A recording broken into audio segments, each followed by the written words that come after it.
Good morning student. நம்ம இப்போ ஜாகிரஃபியில் first lesson resources பார்த்துட்ருக்குறோம். அதில் இன்றைக்கி பார்க்கக்கூடிய டாபிக் என்னன்னா சோலார் எனர்ஜி. சோலார் எனர்ஜினா சூரிய ஆற்றல். The sun produces energy in the form of heat and light. Solar energy is not harmful to the government. அதாவது என்ன சொல்கிறாங்கன்னா, சூரியன் வந்து சன்னோட ஒர்க் என்னன்னு நமக்கு எல்லாத்துக்கும் நார்மலாகவே தெரியும். சன்னோட ஒர்க் வந்து என்ன சொன்னால் ஹீட் நமக்கு கொடுக்கறது தான். அதுக்கப்புறம் என்ன சொல்கிறாங்கன்னா, அதில் அது என்ன சொல்கிறாங்க அப்படின்னா, சோலார் எனர்ஜி அப்படின்னா என்ன அப்படின்னா, சூரியன் வந்து தனது ஆற்றலை வெப்பமாகவும் ஒளியாகவும் வெளியிடுகிறது அப்படிங்கிறாங்க. அது ஹீட்டை வந்து நமக்கு வெளியிடுது, அது வெளிச்சத்தை நமக்கு கொடுக்குது அப்படிங்கிறாங்க. லைட்டு, ஹீட் அண்டு லைட்டு, ஹீட்டையும் கொடுக்குது வெளிச்சத்தையும் கொடுக்குது அப்படிங்கிறாங்க. நெக்ஸ்ட் வந்து சன்லைட் வந்து சன்னு வந்து சோலார் வந்து நமக்கு எந்த சூரிய ஆற்றல் வந்து எந்த ஒரு சுற்றுச்சூழலையும் தீங்கு ஏற்படுத்தாது அப்படிங்கிறாங்க. நெக்ஸ்ட்டுமா, photovoltaic devices or solar cells directly convert solar energy into electricity. அதாவது என்ன சொல்கிறாங்கன்னா, மின்னாற்றல் என்பது சூரிய நேரடியாக வந்து என்ன சொல்கிறாங்க அப்படின்னா, சோலார் எனர்ஜி சன்னிட்டிருந்து டைரெக்டாக அந்த ஹீட்டையும் லைட்டையும் அந்த சூரிய ஆற்றலை எடுத்துக்கிட்டு அதுக்கப்புறம் என்ன சொல்கிறாங்க, மின் தகடு மூலிமா அதுக்கப்புறம் என்ன பண்ணுது அப்படின்னா, கால்குலேட்டர் மாதிரி நமக்கு மின்னாற்றல் வந்து வெளியே கொடுக்குது அப்படிங்கிறாங்க. Individual solar cell in group panel can perform small applications from charging calculator watch batteries to large such as to power residential dwelling. அதாவது என்ன சொல்கிறாங்க அப்படின்னா, நேரடியாக சூரிய ஆற்றலை மின்னாற்றலாக மாற்றக்கூடியது அப்படிங்கிறாங்க. நெக்ஸ்ட்டு, சூரிய ஒளியோட மின் தகடு வந்து அது கால்குலேட்டர் மாதிரி மின்னூட்டம் சார்ஜ் எடுத்துக்கிட்டு அப்புறம் குடியிருப்பு பகுதிகளுக்கு மின்சாரம் அளிக்க வரையில் வந்து அது நமக்கு ஏக்கர் கணக்கில் நமக்கு என்ன கொடுக்குது, வெளிச்சத்தை கொடுக்குது அப்படிங்கிறாங்க. சுருக்கமாக சொன்னாமா என்ன, சோலார் எனர்ஜி அப்படின்னா என்ன அர்த்தம்னா, சூரியன்ட்டு இருந்து ஹீட்டையும் லைட்டையும் அப்சர்வ் பண்ணி அதுக்கப்புறம் அது மூலிமா சூரியன் மறைஞ்ச பிறகு நமக்கு அந்த ஹீட்டை வந்து ப்ரொடியூஸ் பண்ணுறது தான் சோலார் எனர்ஜி அப்படிங்கிறாங்க. Next, photovoltaic power plants of constructing solar power plants are the largest solar applications converting areas across India, China, Japan, Italy and states of America are major utilizers of solar energy in the world. அதுக்கப்புறம் என்ன சொல்கிறாங்கன்னாமா, acre அளவில் வந்து ஒளி மின்னாற்றலை மின்சக்தி திட்டம் சூரிய மின்சக்தி திட்டம் வந்து செயல்படுது அப்படிங்கிறாங்க. ஏன்னா இப்போ நிறைய பக்கம் நாமளே கூட பார்த்துருப்போம், சோலார் எனர்ஜி வச்சுருக்காங்க. ஏன் அப்படின்னா, அது சன்லைட் மூலமாக இழுத்துக்கிட்டு அதுக்கப்புறம் நம்ம எப்படி பேட்ரி சார்ஜ் போடுறோம் இல்லையா, யூபிஎஸ் வந்துருக்கு இல்லையா, கரண்ட் இருக்கும்போது அந்த யூபிஎஸ் கரண்ட் எடுத்துக்குது. அதுக்கப்புறம் என்ன பண்ணுது, கரண்ட் போச்சுன்னா அந்த யூபிஎஸ் மூலிமா நம்ம கரண்ட்டை யூஸ் பண்ணிக்கிறோம். அந்த மாதிரி சோலார் எனர்ஜியும் சன்னுட்டு லைட்டாக அப்சர்வ் பண்ணிக்கிட்டு சன் மறைஞ்ச பிறகு நமக்கு அந்த வெளிச்சத்தை கொடுக்குது, யூபிஎஸ் மாதிரிமா அது. நெக்ஸ்ட் என்ன சொல்கிறாங்கன்னாமா, Kamudi Solar Power Project is one of the largest solar power projects in the world. It is situated in Ramanathapuram district in Tamil Nadu.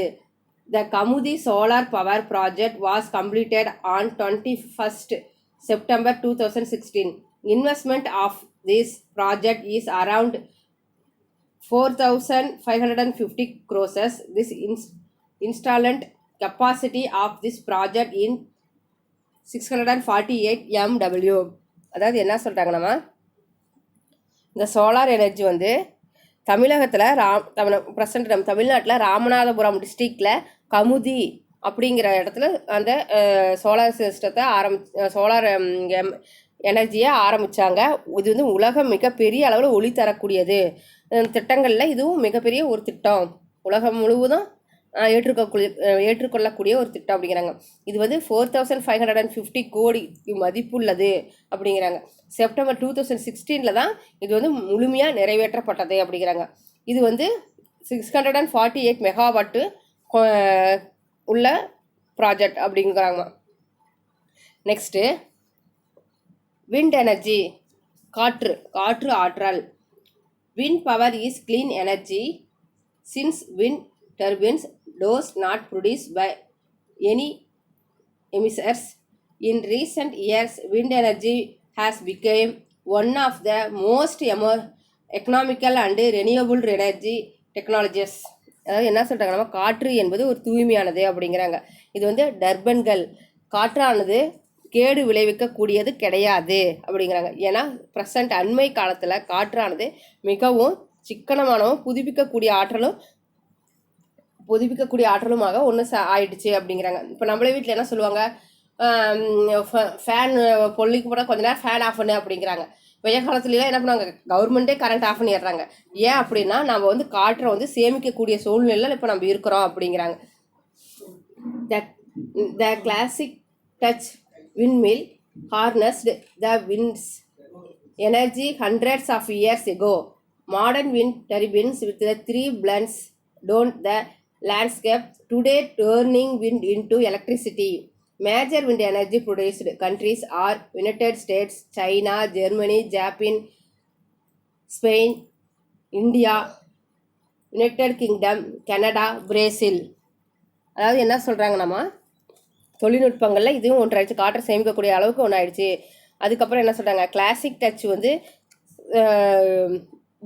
காற்றாலை பல நூற்றாண்டுகளுக்காக பயன்படுத்தக்கூடியது அப்படிங்கிறாங்க.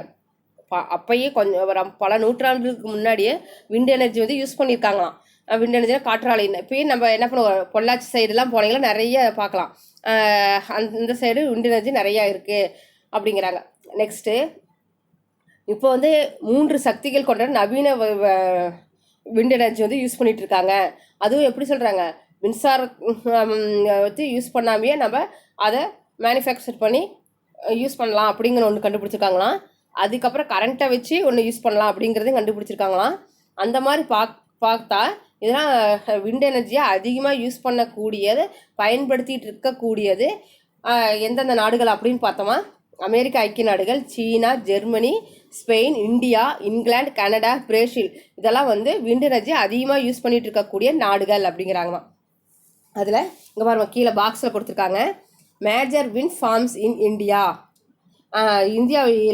இந்தியாவில் இருக்கக்கூடிய முக்கியமான விண்ட் எனர்ஜி பண்ணைகள் அப்படிங்கிறாங்க, விண்ட் ஃபார்ம்ஸு பண்ணைகள் அப்படிங்கிறாங்க. அப்படி பார்த்தோமா, முப்பந்தல் என்ன டிஸ்ட்ரிக்ட், முப்பந்தல் அப்படிங்கிற என்ன டிஸ்ட்ரிக்ட்னு பார்த்தா கன்னியாகுமரி. இன்னும் எந்த ஸ்டேட்டில் இருக்குது, தமிழ்நாடு. அதோட மெகாவாட் வந்து 1500. நெக்ஸ்ட்டு ஜெய்சல்மர் அப்படிங்கிற காற்றாலை இருக்குது, பண்ணை இருக்குது. அந்த பண்ணை எந்த டிஸ்ட்ரிக்டில் இருக்குன்னா ஜெய்சல்மர்லேயே இருக்குது. அது எந்த ஸ்டேட் அப்படின்னா ராஜஸ்தான் ஸ்டேட்டு. அது டிஸ்ட்ரிக்ட் வந்து ஜெய்சல்மர், ஸ்டேட்டு ராஜஸ்தான். இங்கே வந்து மெகாவாட் வந்து 1064. நெக்ஸ்ட் தேடுமா, பிரம்மன்வேல் அப்படிங்கிற காற்றாலை எங்கே இருக்குது அப்படின்னு பார்த்தா துலே அப்படிங்கிற டிஸ்ட்ரிக்டில் இருக்குது. அந்த டிஸ்ட்ரிக்ட் எங்கே இருக்குது அப்படின்னு பார்த்தா மகாராஷ்டிராவில் இருக்குது. அங்கே வந்து எவ்வளோ மெகாவாட் உற்பத்தி பண்ணுறாங்க அப்படின்னா 528. நெக்ஸ்ட்டு ஃபோர்த்துமா, தல்கான் அப்படிங்கிற காற்றாலை பண்ணை எங்கே இருக்குது, விண்ட் ஃபார்ம்ஸ் எங்கே இருக்குது அப்படின்னா எந்த டிஸ்ட்ரிக்டில் இருக்குது அப்படின்னா சங்லி. அந்த சங்கிலிங்கிற டிஸ்ட்ரிக்டில் இருக்குது. அந்த சங்கிலி எந்த ஸ்டேட்டில் இருக்குது அப்படின்னு பார்த்தோமா மகாராஷ்டிரா ஸ்டேட்டில் இருக்குது. அங்கே எவ்வளோ மெகாவாட் உற்பத்தி பண்ணுறாங்க அப்படின்னா 278 மெகாவாட் உற்பத்தி பண்ணுறாங்க அப்படிங்கிறாங்க. நெக்ஸ்ட்டுமா, தாமன் ஜோதி அப்படிங்கிற விண்ட் ஃபார்ம்ஸ் எங்கே இருக்குது, எந்த டிஸ்ட்ரிக்டில் இருக்குன்னா தாமன் ஜோதி அப்படிங்கிற டிஸ்ட்ரிக்ட்லேயே இருக்குது. அந்த டிஸ்ட்ரிக்ட் எந்த ஸ்டேட்டில் இருக்குன்னா ஒடிசா ஸ்டேட்டில் இருக்குது. அந்த ஒடிசா ஸ்டேட்டில் எவ்வளோ மெகாவாட் உற்பத்தி பண்ணுறாங்க அப்படின்னா 99 மெகாவாட் உற்பத்தி பண்ணுறாங்க அப்படிங்கிறாங்க. இப்போ வந்துமா சோலார் எனர்ஜியும் விண்ட் எனர்ஜியும் பார்த்தோம். நாளைக்கு இதோட கண்டினியூட்டி பார்க்கலாம், ஹைட்ரோ பவர் பற்றி பார்க்கலாம். தேங்க்யூ.